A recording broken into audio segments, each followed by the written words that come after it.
The second book of Moses, called Exodus. Chapter 16. And they took their journey from Elim, and all the congregation of the children of Israel came unto the wilderness of Sin, which is between Elim and Sinai, on the 15th day of the 2nd month after their departing out of the land of Egypt. And the whole congregation of the children of Israel murmured against Moses and Aaron in the wilderness. And the children of Israel said unto them, Would to God we had died by the hand of the Lord in the land of Egypt, when we sat by the flesh pots, and when we did eat bread to the full, for ye have brought us forth into this wilderness to kill this whole assembly with hunger. Then said the Lord unto Moses, Behold, I will rain bread from heaven for you, and the people shall go out and gather a certain rate every day, that I may prove them whether they will walk in my law or no. And it shall come to pass that on the 6th day they shall prepare that which they bring in, and it shall be twice as much as they gather daily. And Moses and Aaron said unto all the children of Israel, At even, then ye shall know that the Lord hath brought you out from the land of Egypt, and in the morning then ye shall see the glory of the Lord, for that he heareth your murmurings against the Lord. And what are we that ye murmur against us? And Moses said, This shall be when the Lord shall give you in the evening flesh to eat, and in the morning bread to the full, for that the Lord heareth your murmurings which ye murmur against him. And what are we? Your murmurings are not against us, but against the Lord. And Moses spake unto Aaron, Say unto all the congregation of the children of Israel, Come near before the Lord, for he hath heard your murmurings. And it came to pass, as Aaron spake unto the whole congregation of the children of Israel, that they looked toward the wilderness, and behold, the glory of the Lord appeared in the cloud. The Lord spake unto Moses, saying, I have heard the murmurings of the children of Israel. Speak unto them, saying, At even ye shall eat flesh, and in the morning ye shall be filled with bread, and ye shall know that I am the Lord your God. And it came to pass that at even the quails came up, and covered the camp, and in the morning the dew lay round about the host. And when the dew that lay was gone up, behold, upon the face of the wilderness there lay a small round thing, as small as the hoarfrost on the ground. And when the children of Israel saw it, they said one to another, It is manna. For they wist not what it was. And Moses said unto them, This is the bread which the Lord hath given you to eat. This is the thing which the Lord hath commanded. Gather of it every man according to his eating, and omer for every man according to the number of your persons. Take ye every man for them which are in his tents. And the children of Israel did so, and gathered, some more, some less. And when they did mete it with an omer, he that gathered much had nothing over, and he that gathered little had no lack. They gathered every man according to his eating. And Moses said, Let no man leave of it till the morning. Notwithstanding they hearkened not unto Moses, but some of them left it until the morning, and it bred worms and stank. And Moses was wroth with them. And they gathered it every morning, every man according to his eating, and when the sun waxed hot, it melted. And it came to pass that on the 6th day they gathered twice as much bread, 2 omers for one man. And all the rulers of the congregation came and told Moses. And he said unto them, This is that which the Lord hath said, Tomorrow is the rest of the holy Sabbath unto the Lord. Bake that which ye will bake today, and seethe that ye will seethe, and that which remaineth over lay up for you to be kept until the morning. And they laid it up till the morning as Moses bade, and it did not stink, neither was there any worm therein. And Moses said, Eat that today, for today is a Sabbath unto the Lord. Today ye shall not find it in the field. 6 days ye shall gather it, but on the 7th day, which is the Sabbath, in it there shall be none. And it came to pass that there went out some of the people on the 7th day for to gather, and they found none. And the Lord said unto Moses, How long refuse ye to keep my commandments and my laws? See, for that the Lord hath given you the Sabbath, therefore he giveth you on the 6th day the bread of 2 days. Abide ye every man in his place, let no man go out of his place on the 7th day. So the people rested on the 7th day. And the house of Israel called the name thereof manna. And it was like coriander seed, white, and the taste of it was like wafers made with honey. And Moses said, This is the thing which the Lord commandeth. Fill an omer of it to be kept for your generations, that they may see the bread wherewith I have fed you in the wilderness, when I brought you forth from the land of Egypt. And Moses said unto Aaron, Take a pot, and put an omer full of manna therein, and lay it up before the Lord, to be kept for your generations. As the Lord commanded Moses, so Aaron laid it up before the testimony to be kept. And the children of Israel did eat manna 40 years, until they came to a land inhabited.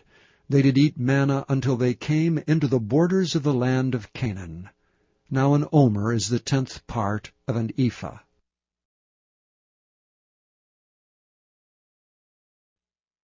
Chapter 17. And all the congregation of the children of Israel journeyed from the wilderness of Sin after their journeys, according to the commandment of the Lord, and pitched in Rephidim, and there was no water for the people to drink.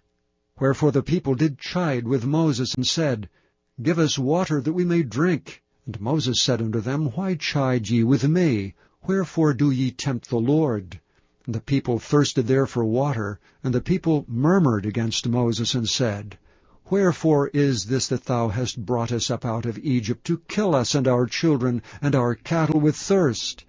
And Moses cried unto the Lord, saying, What shall I do unto this people? They be almost ready to stone me. And the Lord said unto Moses, Go on before the people, and take with thee of the elders of Israel. And thy rod wherewith thou smotest the river take in thine hand, and go. Behold, I will stand before thee there upon the rock in Horeb, and thou shalt smite the rock, and there shall come water out of it, that the people may drink. And Moses did so in the sight of the elders of Israel. And he called the name of the place Massah and Meribah, because of the chiding of the children of Israel, and because they tempted the Lord, saying, Is the Lord among us or not? Then came Amalek, and fought with Israel and Rephidim. And Moses said unto Joshua, Choose us out men, and go out, fight with Amalek. Tomorrow I will stand on the top of the hill, with the rod of God in mine hand.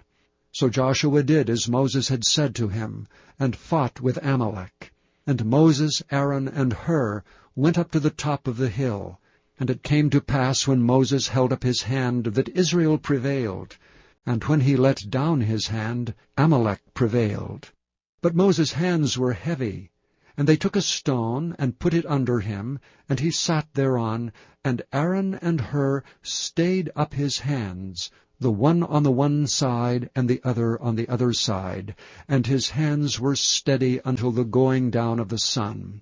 And Joshua discomfited Amalek and his people with the edge of the sword. And the Lord said unto Moses, Write this for a memorial in a book, and rehearse it in the ears of Joshua. For I will utterly put out the remembrance of Amalek from under heaven.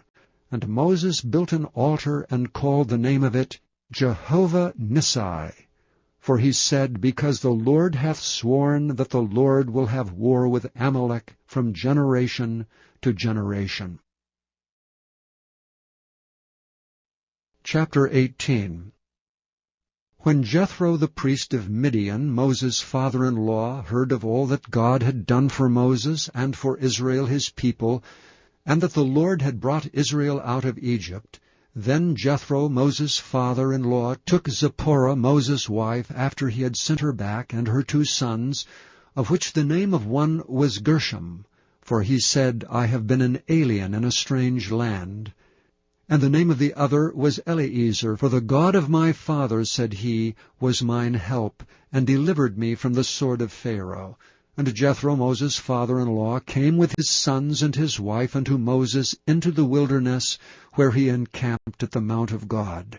And he said unto Moses, I thy father-in-law Jethro am come unto thee, and thy wife and her 2 sons with her.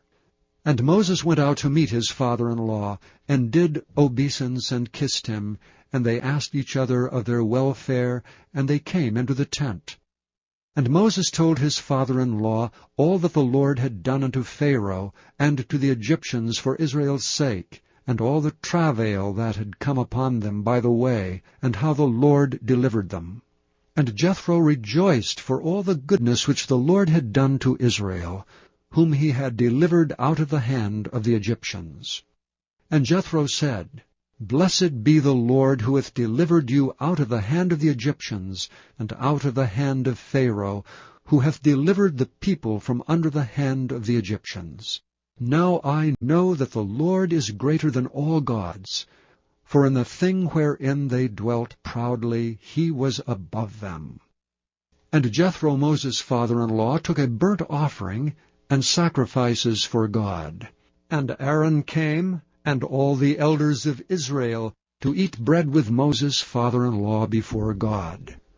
And it came to pass on the morrow that Moses sat to judge the people, and the people stood by Moses from morning unto the evening. And when Moses' father-in-law saw all that he did to the people, he said, What is this thing that thou doest to the people? Why sittest thou thyself alone, and all the people stand by thee from morning unto even? And Moses said unto his father-in-law, Because the people come unto me to inquire of God. When they have a matter, they come unto me, and I judge between one and another, and I do make them know the statutes of God and his laws. And Moses' father-in-law said unto him, The thing that thou doest is not good.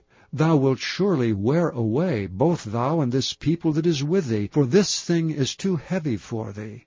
Thou art not able to perform it thyself alone. Hearken now unto my voice, I will give thee counsel, and God shall be with thee. Be thou for the people to Godward, that thou mayest bring the causes unto God. And thou shalt teach them ordinances and laws, and shalt show them the way wherein they must walk, and the work that they must do. Moreover, thou shalt provide out of all the people able men, such as fear God, men of truth, hating covetousness, and place such over them to be rulers of thousands, and rulers of hundreds, rulers of 50s, and rulers of 10s. And let them judge the people at all seasons.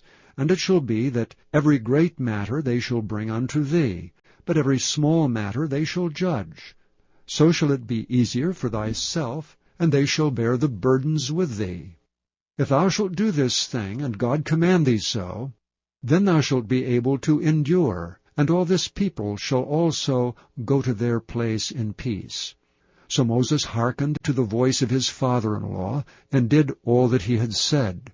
And Moses chose able men out of all Israel, and made them heads over the people, rulers of thousands, rulers of hundreds, rulers of 50s, and rulers of 10s. And they judged the people at all seasons. The hard causes they brought unto Moses, but every small matter they judged themselves. And Moses let his father-in-law depart, and he went his way into his own land.